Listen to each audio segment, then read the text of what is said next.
Bienvenue dans SUAP le podcast qui vous amène à la découverte du secours et soins d'urgence aux personnes. Je vous souhaite une très bonne écoute. Bienvenue pour cette exploration. C'est un sujet essentiel pour tout sapeur-pompier. On se concentre aujourd'hui sur un adversaire redoutable parce qu'il est invisible. L'intoxication au monoxyde de carbone. Tout à fait. Les infos qu'on va voir ensemble, elles viennent directement du guide de référence secours et soins d'urgence aux personnes. Notre objectif, c'est d'en extraire l'essentiel pour être rapide, sûr et efficace sur intervention. C'est ça. Imaginez un peu l'alerte.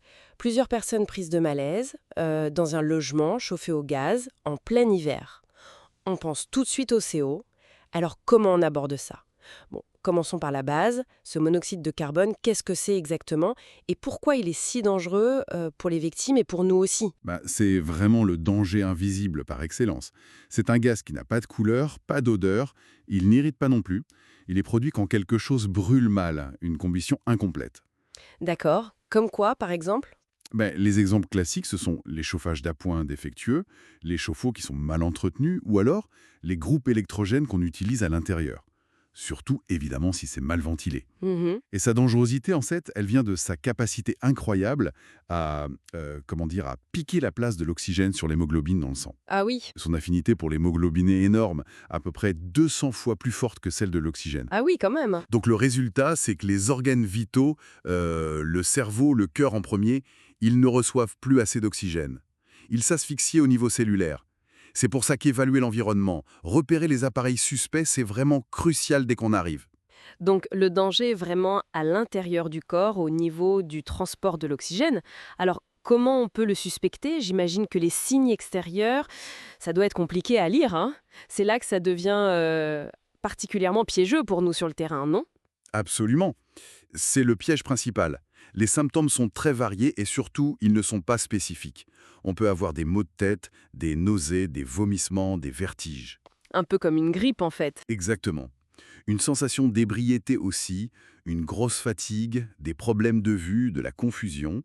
Et ça peut aller bien sûr jusqu'à la perte de connaissance, les convulsions et même l'arrêt cardio-respiratoire pour lesquels est plus grave. D'accord. L'indice qui doit vraiment nous mettre la puce à l'oreille, c'est quand on a plusieurs personnes, dans le même endroit fermé, qui présentent ces signes en même temps. Ça doit faire tilt, CO. Ok, le côté collectif. Voilà. Et si on a le matériel, bien sûr, un détecteur de CO ambiant ou encore mieux un appareil qui mesure le CO expiré ou le taux d'HbCO dans le sang, là on peut confirmer. Mais attention, comme vous disiez, ça ressemble tellement à une grippe ou une gastro que les gens eux-mêmes peuvent tarder à appeler les secours. D'accord, je vois. Bon, alors, face à une suspicion comme ça, parfois dans l'urgence avec plusieurs victimes, quelle est notre conduite à tenir ? La méthode rigoureuse, la sécurité de l'équipe avant tout, j'imagine ? Priorité absolue non négociable, la sécurité. Des intervenants et des victimes. Donc, règle numéro 1, on n'entre jamais dans une zone suspecte sans avoir un détecteur de CO qui fonctionne. Impératif. Et si le détecteur sonne, si ça bip, on ne s'engage qu'avec un appareil respiratoire isolant. Obligatoire. Ensuite, action immédiate. Sortir toutes les victimes de la zone toxique. Les mettre en sécurité, à l'air libre. D'accord. Là, on fait un bilan primaire rapide. Conscience, respiration, circulation, on cherche d'autres problèmes. Et l'étape clé, vraiment clé, c'est l'oxygène à haute concentration. Ok, combien et pour qui ? Alors, c'est 15 litres par minute au masque à haute concentration. Et c'est pour toutes les victimes, même celles qui ont l'air d'aller bien, qui ont peu de symptômes. Faut commencer ça le plus tôt possible. D'accord, même les asymptomatiques, on met l'oxygène. Oui, parce que cet oxygène en masse, ça aide à décrocher le CO de l'hémoglobine, à nettoyer le sang plus vite. Bien compris. Et une fois qu'on a mis les victimes en sécurité, qu'elles sont sous oxygène, qu'est-ce qu'on fait de l'endroit d'où elles sortent, les locaux ? Alors, l'aération, l'ouverture en grand des fenêtres, ça ne se fait qu'après avoir évacué tout le monde. C'est important pour ne pas fausser d'éventuelles mesures ou recherches